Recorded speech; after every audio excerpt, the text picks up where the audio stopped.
Leila Navarro aqui com a gente. Prazer em recebê-la, Leila Navarro. Muito bem-vinda. O prazer é meu, né? Chegando, a gente já superando tantas coisas, né? Se vamos falar de superação, a gente vai superando o trânsito de São Paulo para começar, não é verdade? É verdade. Como disse no início, o programa Comunicação Executiva, ele tem esse objetivo, trazer a você informações úteis com pessoas poderosas, com pessoas que têm algo para compartilhar com você. Por isso que a gente sempre faz questão de selecionar bem essas pessoas, porque são pessoas formadoras de opinião, pessoas que geram influência, pessoas que ajudam as pessoas a serem melhores pessoas através do seu trabalho. Então trazemos aqui presidentes de organizações, gerentes na área de recursos humanos, pessoas que são palestrantes, e a Leila é uma dessas pessoas que tem interferido, ajudado muitas pessoas a repensarem. E o tema que nós escolhemos é justamente esse, o poder da superação, porque a cada momento estamos nos superando, não é, Leila? Diante de tantas adversidades, tantas mudanças. Superação parece uma palavra tão longe da gente, mas eu acho que o dia a dia é uma consequência, uma sequência de superações, né? Porque a gente está superando o tempo, superando os nossos objetivos, as nossas metas, os nossos aprendizados, a gente está superando o tempo inteiro alguma coisa, pequenas coisas, grandes coisas. Mas quando você dá valor para o que você faz, tudo é uma grande superação, não é verdade? É verdade. Aliás, a cada dia que a gente acorda, a gente não se supera. Tem uma brincadeira que o pessoal faz, né? Para muitos empresários, aquelas pessoas que lutam no dia a dia, falam assim, o que eu vou fazer hoje? Eu vou matar um leão por dia, né? E às vezes assim, eu seguro um se der para amarrar o outro para o dia seguinte, porque eu vou ter que matar outro leão no dia seguinte. E no mundo de tantas mudanças, e mudanças tecnológicas, e mudanças de mentalidade, não é, Leila?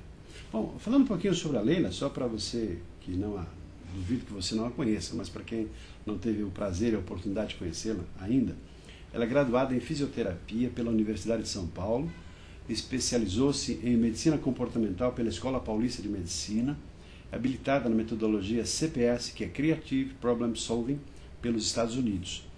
Ganhou o prêmio dos 100 melhores fornecedores de RH na categoria Palestrante do Ano em 2005 e 2009.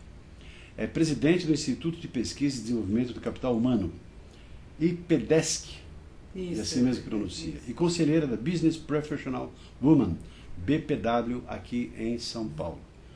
E é uma das, certamente, palestrantes mais consagradas, mais procuradas, porque lida com motivação, tem uma alegria, tem um entusiasmo, então é um toque que ela dá, faz isso ainda, né? E com propriedade, não é, Leila? Porque, e as pessoas saem encantadas das palestras que ela realiza, justamente por isso, né? Porque, poxa vida, o quão bom foi ter tido a oportunidade de ter uma reflexão, de ter um pensamento, ou de ter de uma maneira superado, ou algum estímulo para que a pessoa possa se superar. Leila, é uma curiosidade que eu sempre tive. Qual assim o mote, o motivo das suas palestras? O que você tem de fato como intenção quando você idealiza e principalmente realiza as suas palestras, que são muito alegres, concorridas, são palestras que trazem muito entusiasmo, então, muita você sabe que alegria. eu dou palestra há 13 anos. E as coisas na vida começam naturalmente, porque eu não resolvi ser palestrante, porque eu sabia que existia uma carreira de palestrante, fui para a faculdade para ser palestrante.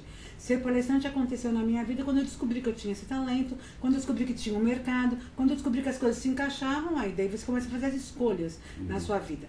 E no começo a história era motivacional. Eu digo que hoje as pessoas não me chamam mais para falar de motivação, elas me chamam para falar de comprometimento. Porque é o que eu digo, se o seu pessoal está desmotivado, sabe o que você faz? Junte esse pessoal desmotivado e manda embora. Manda embora. Porque você vai fazer um favor para ele. Ele tem que buscar um lugar onde ele vai ter uma motivação para estar nesse lugar. Porque a motivação é de cada um, existe automotivação. Ninguém motiva, eu posso desmotivar, mas não motivar. Então quando chega alguém motivado na sua empresa, e que se ele chegou lá, ele chegou por algum motivo e já tem uma motivação, o que ele tem que fazer? Ele tem que procurar manter essa motivação, estimular, incentivar e não estar prejudicando isso. Hoje em dia as pessoas me chamam muito para falar de comprometimento. Eu acho que hoje a grande conquista, a grande busca das pessoas é ter gente comprometida. E o que é gente comprometida? É aquela que a sua dor é a minha dor, a sua necessidade é a minha necessidade, eu estou junto, e daí não tem limite, né? É a ideia do sonho compartilhado, não é isso? E daí é uma coisa que você está junto, é uma coisa apaixonante, é uma coisa que é o que todo mundo quer. A gente quer gente assim hoje, quando eu falo de retenção de talentos. Eu acho que não tem que pensar em reter talentos. Você não pode reter o marido, reter a mulher no seu casamento. A gente tem que estar o tempo inteiro mantendo um ambiente, uma situação que as pessoas consigam manter e continuar com essa motivação, né? Então, as pessoas estão me chamando hoje para falar muito mais de comprometimento que de motivação. E que no fim está tudo junto. Aquele pensamento que fala assim, que plante flores no seu jardim, que as borboletas aparecem, parece que então tem um sentido. Né? É verdade. Para manter as pessoas motivadas, eu tenho que criar condições favoráveis para que as pessoas se sintam motivadas, mais do que isso. Né? Mas olha, só antes dela falar, você pode fazer perguntas, pode participar através do www.clicktv.com.br ou também através do site www.comunicaçãoexecutiva@clicktv.com.br, fazendo perguntas diretamente aqui para Leila Navarro. Não é, Leila? E você sabe que eu queria te falar uma coisa que é interessante e que às vezes isso vai definindo a gente, porque você pode querer falar de algum assunto, mas as pessoas é que acabam escolhendo um script para você, né? Porque eles te veem em determinado lugar e vão te colocando. E quando eu comecei a ser palestrante, eu fui dar uma palestra, nunca me esqueço, em Brasília, para a Ciesp de Brasília, enfim, não, a Ciesp não pode ser. Não era pro, como é que chama aquele que é a integração empresa-escola? CIE. CIE, isso mesmo, por CIE de Brasília, isso mesmo. E eu nunca me esqueço, foi um negócio tão fantástico que saiu no jornal, Leila Navarro, a Viagra Empresarial. E eu achei isso muito forte, muito interessante. Chocou no primeiro momento. Mas assim, depois eu falei assim, gente, é isso mesmo. Quer dizer, é uma coisa assim que a gente se sente tão energizada, né? Então ela se sente tão... Eu acho que as minhas palestras elas dão um empoderamento. Na realidade, todos nós temos o poder da escolha, o poder da decisão, o poder de querer aprender ou não, de querer crescer ou não, de querer ser feliz ou não querer ser feliz. É uma questão de escolha, porque se você acorda de manhã de mal com a vida, gente, você vai estar vendo, vai ser difícil, né, você mudar essas coisas. Então, eu acho que a palestra é uma palestra de empoderamento, né? E daí o que acontece? Eu consigo falar para universitário, eu consigo falar para empresários, eu consigo falar para colaboradores, você consegue falar para todo mundo. Está acima de qualquer profissão, não é? Porque está na essência do ser humano, que é de que maneiras eu vou lidar com o meu dia, de que maneira que eu vou lidar com o meu trabalho, com a minha profissão, com as minhas, como você disse, escolhas, né? E como que eu vou me sentir forte para isso, capaz para isso, né? Porque eu acho assim que as coisas em volta da gente estão sempre levando a gente para baixo, né? De uma maneira geral, as pessoas não ficam te aplaudindo. Você não tem um CD de aplauso o tempo inteiro, que oh, que bom, que maravilha, né? Seria bom, mas... Seria bom. De um modo geral, as pessoas às vezes não elogiam as outras pessoas. Às vezes nem hoje em dia as não tem nem tempo de elogiar. Na verdade, você vê que as pessoas fizeram uma coisa legal, mas gente, nós temos mais para fazer, vamos para frente, vamos para frente. E às vezes nem para celebrar as coisas boas da vida. E como é importante celebrar as coisas boas da vida, né? E celebrar cada momento, né? Eu acho que cada vez que eu sento, eu tenho frequentado muito a Europa, né? Era um sonho meu poder ser palestrante no Brasil e fora do Brasil. Então hoje eu fico 3 meses, assim, não fico seguido. Eu fico 20 dias, volto e estou indo para a Europa. A situação lá não está tão boa como no Brasil. O Brasil está fervilhando. Você vai a passeio ou vai a trabalho? Não, eu vou a trabalho. Eu vou para mistura, a Leila agora virou turista, né? Essa característica dela eu não conhecia. Não, mas você faz agora? Eu sou turista. Não, a vida é maravilhosa, porque você tem que aprender, até que no Brasil, hoje eu conheço o Brasil todo, quando você vai dar palestra num lugar, você também tem que conhecer as pessoas, celebrar, não é? É isso assim, você tem que celebrar, comemorar. Isso é que tem entusiasmo e ser feliz. Se cada dia que eu vou para o meu trabalho eu celebro, eu comemoro com as pessoas, olha que glória, que coisa fantástica. Então acho que essa coisa de superar, de se empoderar, de ser feliz, é uma coisa de dentro para fora, é você que dá a cor para as coisas, né? Bom, você já deu aqui para a gente, para os nossos internautas, uma pista do que fazer em relação a isso. É claro que aqui nós temos interesse e os nossos internautas aí, vendo uma Leila Navarro falar. E a pergunta que te faço agora é assim, que dicas você daria aqui para o nosso internauta? Nós temos aqui pessoas de todos os tipos também, gerentes, diretores, presidentes de organizações, depois esse trabalho vai ser depois compartilhado, porque ele está sendo feito agora, ao ar, ao vivo, você está nos vendo. Mas depois ele fica disponibilizado no site da UOL e também no site do Instituto Passador. E também a Leila vai poder disponibilizar no site dela e jogar para toda a sua comunidade, para as pessoas que ela tem, dos relacionamentos dela, enfim, que recado que você daria para essas pessoas, talvez como sugestão? O que fazer para que você mesmo se sinta mais envolvido, mais do que mais envolvido, comprometido com aquilo que você faz, com o seu trabalho, com a sua vida e principalmente com você mesmo? Que dicas você daria para o nosso internauta para ele estar comprometido? Então, eu acho que você tem que fazer algumas perguntas para você diariamente. A primeira pergunta que você tem que fazer é: esse lugar onde eu estou trabalhando, eu me sinto respeitado? Eu me sinto valorizado? Se você não estiver se sentindo respeitado e valorizado, Você tem que começar a rever esse lugar onde você está. Esse lugar onde eu estou trabalhando, eu sinto que eu posso criar, que eu continuo aprendendo, que eu continuo me desenvolvendo. Se você não estiver mais aprendendo, se desenvolvendo e criando, nesse lugar onde você está trabalhando, onde você está vivendo hoje, que é o seu papel profissional, você tem que repensar. E esse lugar onde eu estou trabalhando, onde eu estou colaborando, onde eu faço, faz parte da minha vida, tem a ver com o meu sentido de vida, tem a ver com o que eu quero para mim, valores, né? Os meus valores. Se não tiver, você tem que repensar. Então, acho que a gente diariamente tem que estar repensando se eu estou aonde eu me coloquei, se eu estou onde eu gostaria de estar. E estar reavaliando isso, porque a vida anda. Eu estou na minha 4ª carreira profissional. Os futurólogos dizem que nós vamos ter de 8 a 10 carreiras profissionais nas nossas vidas. A vida está sendo muito... Eu acho que a vida está sendo muito gratificante hoje, porque nós podemos fazer várias possibilidades. Eu até tive um insight outro dia, porque eu tinha um sonho, ser o seguinte, se eu falar assim, gente, se eu nascer na próxima encarnação, se esse negócio de encarnação foi verdade, e se eu vier na próxima encarnação, e o sonho seria... Você queria nascer homem? Não, eu queria ser uma popstar, eu queria ser uma Madonna, uma Lady Gaga, eu queria ser, cantar para 300 mil pessoas, gente, aquela coisa vibrante, todo mundo cantando a sua música, uma mensagem fantástica. Eu falei assim, isso é a glória, né? Mas daí, eu fui fazer fonoaudiologia, com uma mulher que ela ensina fono pra gente respirar mais e tal, falar melhor através do canto. E daí eu descobri que eu canto. Então eu falei assim, gente, eu acho que eu vou ser Madonna nessa encarnação, mas eu estou me preparando para fazer um show. Eu sabia que tinha alguma coisa, ela já tinha passado um e-mail, tinha dado um recado, prepare-se, eu estava curioso. Agora, ao vivo e a cores, ela está dando aqui uma Não vou esperar a próxima encarnação, você nessa... Então, gente, o legal disso é assim, se você poder curtir a vida e ver que numa mesma encarnação, você pode ter várias vidas, isso é bárbaro, isso é fantástico, na verdade. Você mesmo, a gente não vai mudando a nossa maneira de... Né? E tendo oportunidades, experimentando, né? Lógico. Não sei se eu chego a ser uma Madonna, mas que eu estou brincando com essa coisa de cantar, eu estou brincando. E isso tudo começa assim. Quando eu fui ser palestrante, eu comecei a fazer. Eu não achava, não ia deixar meu consultório para começar uma carreira que eu não sabia direito o que era. Então, assim, foi começando, foi muito interessante. Essas mudanças de carreira são interessantes. Porque eu tinha o meu consultório e comecei a dar palestra. E daí falaram para mim, você tem que fazer o Empretec. E eu fui fazer um Empretec. E no Empretec eu aprendi uma coisa fantástica. Que não adiantava eu ficar com um pé numa canoa e um pé na outra canoa. Eu não queria sair do lugar. Que eu tinha que decidir. E pôr os 2 pés numa canoa só, porque daí eu ia deslanchar. Então, na vida, às vezes tem gente que fica empacado na vida, porque quer 2 coisas ao mesmo tempo, 3 coisas ao mesmo tempo. Não dá. 3 mulheres ao mesmo tempo é muito trabalho.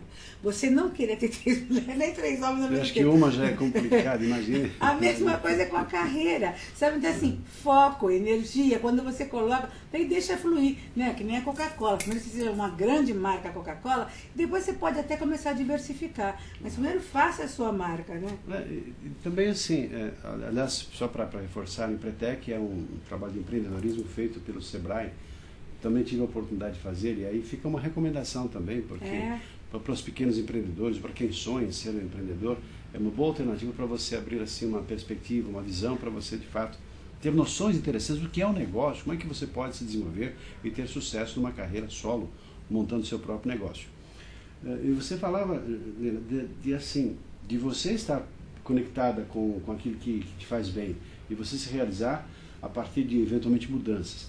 Mas tem a ver também com, às vezes, mudanças, porque muitas pessoas acabam entrando num trabalho, fazem aquele trabalho e não estão felizes porque não fazem aquilo que tem a ver com elas mesmas, né? Ou seja, porque acabaram caindo, entraram num lugar, acabaram desenvolvendo uma contabilidade ou qualquer que seja atividade, mas não tem nada a ver com ela. A pessoa não tem prazer em fazer aquilo. Qual é a sua visão sobre a importância do prazer naquilo que se faz? Olha, eu acho que nós somos seres inteligentes e somos nós é quem damos prazer nas coisas, não as coisas que dão prazer na gente. Isso é muito profundo, é muito forte que eu estou te falando. E eu vou te contar um exemplo. Eu estava dando uma palestra uma vez no pessoal operacional de uma metalúrgica. E eu falando de sucesso, felicidade, orgasmo, tem que ser poderoso, você pode e tal. O metalúrgico levanta a mão e fala assim, ô dona, a senhora acredita em sã consciência que um homem na boca de um forno a 300 graus diariamente pode ser feliz? Eu fiquei quieta, porque eu não seria feliz na boca de um forno a 300 graus nem um minuto. Na menopausa, sem reposição hormonal, tá difícil. Mas quando o cara fez aquela pergunta, o que aconteceu? Todo mundo olhou pra quem? Pra ele não, olhou pra mim. Falou, vamos ver como que a poderosa se sai dessa. Ela tá falando tanto, como é que ela se sai dessa? E numa situação como essa, que eu não sabia como sair, o que você tem que fazer nessa hora? Dar uma gargalhada.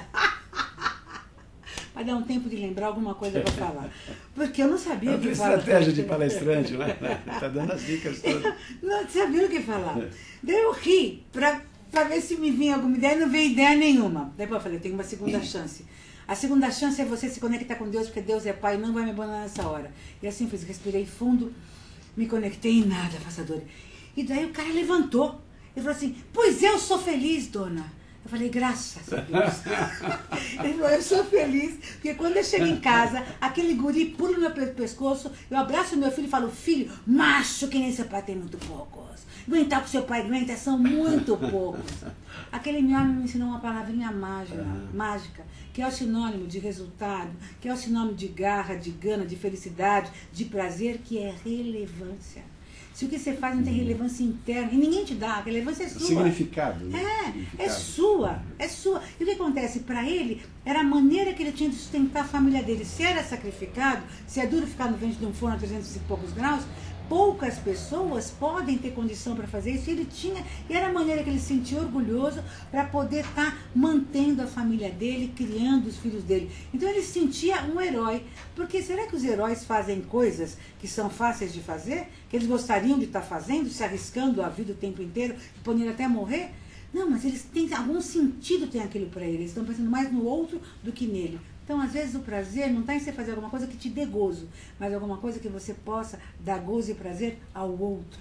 Quer dizer, é o prazer de servir, de ter uma causa, né, de ter uma justificativa maior. Essa palavra significado é, né, muito importante. Nós temos aqui convidados que nós fazemos e nós vamos fazer agora aqui uma parte do programa que é a Fala Povo. E entrevistamos algumas pessoas aqui na região da Avenida Paulista que vão falar sobre esse assunto, sobre superação. Gostaria então, Leila, que você visse e depois fizesse alguns comentários a respeito das respostas dos nossos convidados. Vamos ao Fala Povo.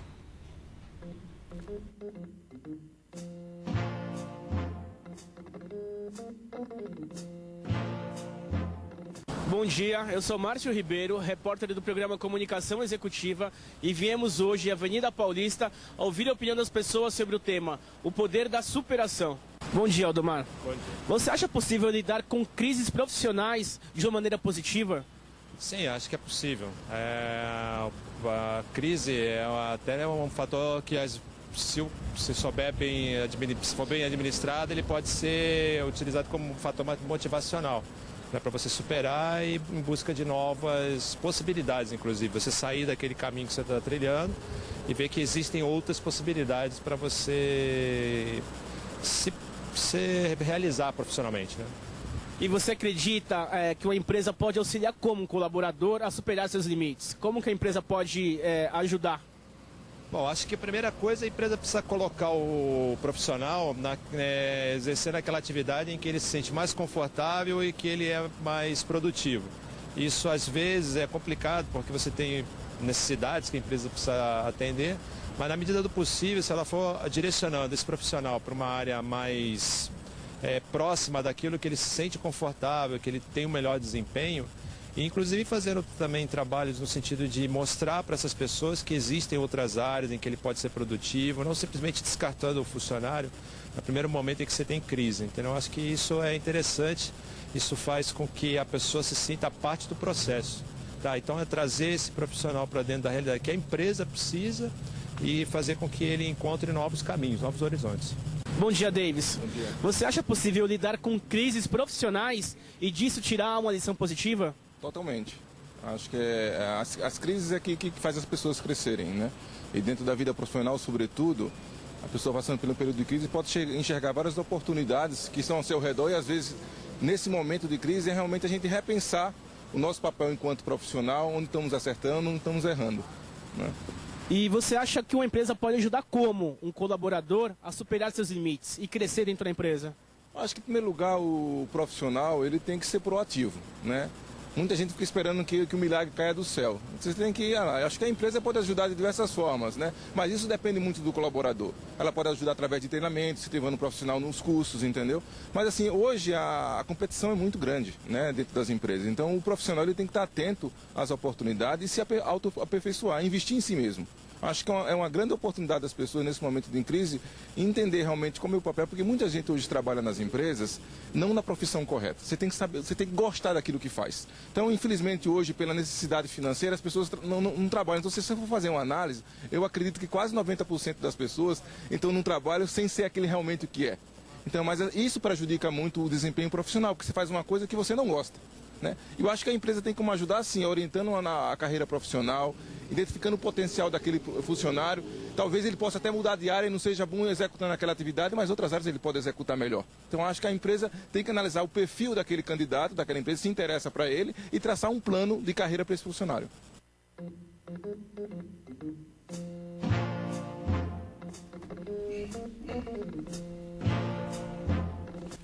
Aí, Leila, nós vimos respostas aparentemente interessantes. Muito Qual a sua legal. visão?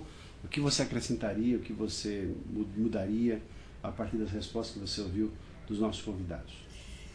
Então, eu não sei se eu vou ser politicamente correta, mas eu acho que nós temos que crescer como brasileiros.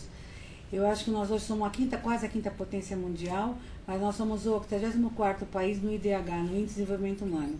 E isso me dói muito. Então, nós temos pressa, nós temos que agilizar. Nós estamos com a Copa do Mundo e as Olimpíadas nas nossas costas, e todos os países que tiveram essa oportunidade, eles deram um salto quântico, aproveitaram isso. Não só tanto no seu desenvolvimento, né? Então, acho que a gente tinha que estar aproveitando isso. Então, quando eu vejo as pessoas falando assim, porque a empresa tem que fazer, a empresa tem que cuidar, eu acho que a empresa não é pai nem mãe. Eu acho que a empresa tem que selecionar bem a pessoa, e é uma troca. O que eu acho é que nós, cidadão, cada brasileiro, num país desenvolvido, ele começa a ser responsável por ele mesmo. E ele começa a ter uma troca diferente com a empresa. E às vezes me dá a impressão que a maneira como a gente fala da empresa, a gente tem que esperar que a empresa veja, que a empresa resolva uma crise, que faça eu superar, que faça eu crescer. Eu acho que a empresa é uma troca, tudo é uma troca, né? Eu dou, a empresa me dá. Não ficar esperando que a empresa que faça, que o governo faça. Eu acho que nós, como cidadão, temos que, começar a ter mais autodependência. Tem que começar, não, mas o Brasil não dá. Tudo bem, eu acho que nós temos que começar, o Brasil tem que começar a dar. Se nós somos a quinta potência mundial, o quinto país mais rico no mundo, o nosso país tem que dar condições, que as pessoas estudem, tem que dar um monte de condições. Mas nós, cada um de nós, tem que começar a se responsabilizar por um monte de coisa. Ainda mais gente que teve a possibilidade de estudar, de crescer, de viajar e de ver o que é um país desenvolvido. Eu estou indo agora, semana que vem, para a Noruega. E por que eu estou indo para a Noruega? Porque a Noruega é o primeiro país no IDH do mundo. Eu quero ver como é que é um país que é o primeiro país no IDH do mundo. E eu sei também que na Noruega tem um alto índice de suicídio. E eu quero ir lá estudar, ver isso. Será que se suicidar é tão desenvolvido assim? O que será que acontece com essas pessoas? Eu quero entender, como eu estive no Butão, para entender a felicidade. Mas uma coisa eu tenho certeza, eu acho que o que eu falo na minha palestra sempre, passador. Eu quero que as pessoas se tornem autodependentes, que elas se tornem empresárias do seu próprio talento e que não fiquem nessa dependência. A empresa tem que fazer. A empresa, se fizer, ótimo. E se ela não fizer, o que você vai fazer da sua vida? Se você se tornar forte, se você se tornar autodependente, você vai começar a se relacionar e a ver troca. Você vai conversar com o seu chefe, com o seu diretor, de uma maneira diferente. É uma troca. Eu te dou isso, você me dá isso. Eu acho que é assim que tem que ser. E a gente fica com uma dependência, não, porque a empresa tem que fazer. Não. E a empresa tem interesse de fazer, porque senão ela quebra, ela precisa da gente. Claro. Então a empresa precisa de gente e nós precisamos de trabalho. Então é uma troca. Quando você tem essa autoestima, esse posicionamento, você fica numa posição diferente. Então você está trazendo assim, chamando a atenção para a importância de cada pessoa assumir a sua própria responsabilidade, segurar firmemente as rédeas da sua vida e ter menos dependência de fatores externos e mais se fortalecer internamente. E acho assim, bastante oportuno e muito coerente o que você fala, Leila, porque vivemos num mundo de diversidades, as empresas procurando fazer o seu papel e deixam de ser paternalistas para ter profissionais cada vez mais bem preparados para viver nesse processo de mudança. E você sabe que essa crise da Europa é o paternalismo. É impressionante de ver o paternalismo que existe na Espanha. Ninguém faz isso por mim. Que eu achava que o Brasil, que nós éramos paternalistas. Quando eu vi como é que é, quer dizer, um país que tão desenvolvido como a Espanha, quer dizer, está um caos. As pessoas ficam desempregadas lá e elas ficam com 2 anos de auxílio-desemprego de quase 2 mil euros. Como é que um país como a Espanha, que está se afundando, pode ficar pagando tanto desempregados que estão lá? Então, assim, e as pessoas, eu entrevistei gente lá, o desempregado lá, não, mas é um direito meu, eu vou ficar aqui esperando esses 2 anos que eu tenho direito, depois eu vou ver o que eu faço. Gente, quer dizer, o cara não tem nem consciência de ver que o país está se afundando e que ele tinha que ver uma coisa empreendedora, ver alguma coisa para ele colaborar. Não, mas é meu direito. Gente, vamos parar com isso. Eu tenho que começar a pensar só no meu umbigo. Ninguém vai para frente pensando só o meu. Foi outro tempo que o Brasil era assim, sabe, eu tirar vantagem em tudo. O brasileiro não tem que tirar vantagem em tudo. Nós temos que ter vantagem para todos. Adoro a propaganda do Banco do Brasil. Se for bom para todos, é bom para mim. Eu acho que é isso, não dá mais, sabe, eu resolver o meu e o resto que se dane. Então vamos crescer. Eu tô nessa agora, sabe? Eu acho que nós temos que crescer em toda... Agora, vamos dar condições para as pessoas crescerem? Sim. Mas quando a gente está falando com o mínimo necessário para a pessoa ter as suas ferramentas para poder mostrar. Mas quando você está falando aqui na Avenida Paulista, está falando com gente, você vê a desenvoltura dessas pessoas que falaram, né? Então as pessoas têm uma noção melhor e cada um tem que buscar o seu. Se eu não sei o que está faltando para você, se não coloca para mim, eu não posso ser bidu, né? Então as pessoas têm Aí entra a comunicação, aquele papo inicial que eu tive lá no começo do programa, falando um pouquinho das necessidades e dificuldades das comunicações, ou da comunicação como um todo. Leila, nós temos aqui algumas perguntas e temos naturalmente um tempo limitado. Eu gostaria então que você desse assim algumas dicas dentro do que você percebe. Temos aqui uma internauta que é a Luciana Almeida, ela é gerente de relacionamento aqui de São Paulo. Te cumprimenta e depois pergunta: qual a melhor maneira de superar, já que você está falando de superação, a perda de um familiar para não atrapalhar o desempenho profissional? Que conselho, que sugestão você daria para Luciana Almeida? Você sabe que eu não sei se existe isso no Brasil, mas quando a gente tem um bebê, a gente tem uns dias para você poder cuidar do seu bebê e tal. Eu acho que quando a gente perde um familiar muito próximo, a gente teria que ter um tempo para o luto, porque o luto é uma coisa importante. Você chorar a perda de alguém é importante, você esvaziar essa dor. É necessário que a pessoa tenha esse tempo. Isso faz parte, nós somos seres humanos, nós não somos máquinas nem animais. Então, acho que existe um tempo para esse chorar, para esse luto. E depois, bola para frente. Daí, quando nós estamos falando de autodesenvolvimento, de autoconhecimento, isso é importante, porque uma pessoa, quanto mais autodesenvolvimento ela tem, quanto mais ela se trabalha consigo mesma e consciência ela tem, ela sabe que a vida, se tem uma coisa que é certa na vida, é a morte. Vai doer? Vai doer, porque é uma ruptura, todas as rupturas, não mais a ruptura de um ente muito próximo. Nós temos que saber lidar com o luto, esvaziar o luto e depois bola para frente. Qual é o tempo necessário? É difícil de falar, cada pessoa é uma pessoa, mas quanto mais bem trabalhado você está com você mesmo, você se investe no seu autoconhecimento, mais fácil está para a gente enfrentar essas adversidades da vida. Mas eu não tenho um tempo certo, mas se não existe uma lei, que eu não sei se existe, devia ter uma lei para o luto. A gente dá alguns dias para a pessoa. Na Índia, a pessoa fica, sei lá, eu não lembro, mas assim, é uma coisa de 3 meses, é uma coisa assim, é um tempo grande, a pessoa fica liberada de trabalhar, é uma coisa importante esse luto, sabe? A pessoa, enfim, mas é cultural. Eu não sei se aqui no Brasil tem alguma lei, mas devia se respeitar o luto, porque é uma coisa... Parece que tem 1, 2 dias, alguma coisa, que tem alguma coisa assim, eu não sei exatamente agora. Porque é uma coisa que eu acho mais do que natural, até vou procurar saber, porque é verdade, né? Tem aqui uma pergunta de Júlia Borges. Ela é estudante de psicologia, também aqui de São Paulo. Pergunta: qual é a pior atitude que uma pessoa pode ter ao enfrentar um problema? Já vivemos num mundo de dificuldades, de superação, de necessidades. Eu acho que a pior atitude que a pessoa pode ter é negar o problema. Na verdade, a pior atitude é negar o problema. Existe, né? Porque o que acontece é o seguinte: às vezes o problema fica maior, porque já existe o problema, mas você vai pondo debaixo do tapete, você não quer enfrentar, não quer entrar em conflito, você não quer assumir, e daí assim, o que acontece? O problema vai ficando cada vez maior. Porque tudo que não se fala, tudo que não se aclara, vai criando um volume muito maior. Então, acho que é muito importante conversar, se dialogar e ter assertividade, não ter medo de falar das coisas. Eu falar a verdade, falar o que eu penso, não tem que ofender o outro. Você fala com delicadeza, fala de uma maneira educada, gentileza, com amorosidade. Mas fale, não deixe ele tomar um vulto maior, porque os problemas no início sempre são simples. É que nem no médico. Se sentir uma dorzinha de estômago, você vai no médico, é uma coisa. Agora, se sentiu, vai levando. Sentiu, vai se automedicando. Sentiu, vai... O que acontece? Quando você vai lá, você já está uma coisa muito maior. Então, assim, pense no problema como uma coisa assim, como prevenir os problemas. É preferível prevenir, ter mais cuidado de você já sentir uma coisa, já vamos começar a falar, a conversar, do que esperar a coisa lá na frente.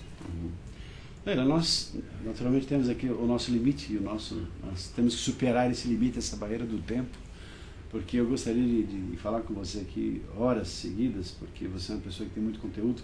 além de ser uma pessoa, um amor de pessoa, uma graça de pessoa, obrigada. uma pessoa poderosa que tem influenciado tantas pessoas a terem uma vida melhor. E nós temos que respeitar pessoas que fazem isso e têm como meta de vida tornar o mundo melhor através do trabalho que realizam. E, então, deixa assim com você algumas considerações, tem umas 2, 3 minutinhos para que você possa dar aí os seus recados, as suas sugestões para as pessoas e deixar também o seu contato, seu site, seu telefone, para que as pessoas possam entrar em contato com você. Então, na realidade, eu gostaria de fazer um convite. Eu estou fazendo uma experiência muito importante para mim e eu estou fazendo para você, para poder colaborar e para poder ajudar as pessoas a se encontrarem e aprender a superar a sua vida. Eu estou fazendo um workshop agora, a primeira vez que eu faço um workshop. Se você já assistiu uma palestra, 1h30, 2 horas comigo, imagine passar 10 horas comigo. Nós vamos fazer um trabalho de um dia inteiro, no dia 15 de setembro, aqui em São Paulo, um workshop sobre superação, ensinando as ferramentas de como as pessoas podem superar os problemas pessoais, os problemas profissionais, os problemas políticos, enfim, como elas podem se superar e se tornarem pessoas poderosas, se empoderarem de si mesmo e perceber que as coisas são muito mais simples do que parece, que a vida não precisa ser tão complicada, que nós é que complicamos a vida. Então ficou meu convite feito, quem tiver vontade, entre lá no meu site www.leilanavarro.com.br e lá você vai saber como é que você chega nós temos um site desse workshop da superação. Na realidade também é fácil, é www.opoderdasuperação.com.br. E daí você vai entender o que é esse workshop, que eu estou fazendo com o maior amor, com toda a minha experiência, com toda a minha vivência desses anos todos, depois de 13 livros escritos. E é legal porque quando você escreve os livros, você vai cada vez mais fundo, você vai buscando, pesquisando, e essas viagens sabáticas, essas experiências todas, sabe, ser palestrante é uma experiência fantástica, porque você viaja o mundo inteiro, você tem contato com tanta gente. Então eu estou resumindo isso, fiz um pacote e estou podendo dar nesse workshop. Como eu disse no meu workshop, eu fiz um mapa. Para chegar onde eu cheguei, eu fiz atalhos e fiz um mapa. Eu estou disponibilizando esse mapa para você. Esse mapa pode ser útil, você pode usar o mesmo mapa, mas você pode criar o seu próprio mapa a partir do meu mapa e criar os seus próprios caminhos, entendeu? Só estou passando uma coisa que eu experimentei e deu certo.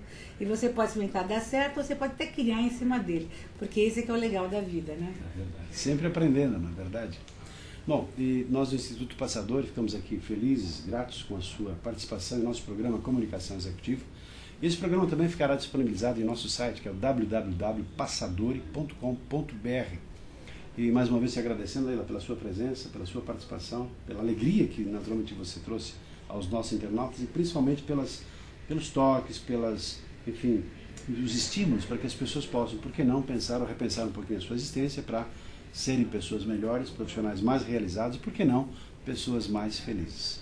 Muito agradecido, Leila, e Obrigada a você. Conte até a próxima. E para você, internauta, até o próximo programa. Um abraço e até o próximo.